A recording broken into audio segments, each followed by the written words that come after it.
του νομού Πιερίας και συγκεκριμένα της πόλης της Κατερίνης.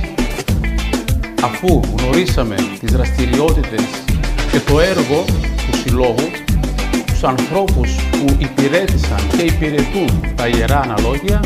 σήμερα έχουμε την ιδιαίτερη χαρά και την τιμή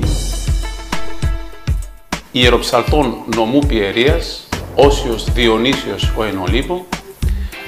αλλά και στην Σχολή Εκκλησιαστικής Μουσικής του νομού Πιερίας. Στη δεύτερη εκπομπή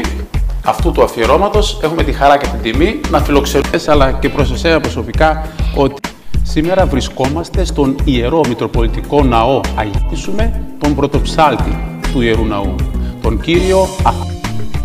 Εορταστική θα είναι η εκπομπή μας σήμερα, καθώς σε λίγες ημέρες θα εορτάσουμε τη μεγάλη εορτή των Χριστουγέννων, την γέννηση του Θεανθρώπου, γεγονός που πλημμυρίζει τις καρδιές μας από χαρά. Στη μας λοιπόν εορταστική εκπομπή θα ακούσουμε επίκαιρους ύμνους των Χριστουγέννων, αλλά και παραδοσιακά κάλαντα του Δωδεκαημέρου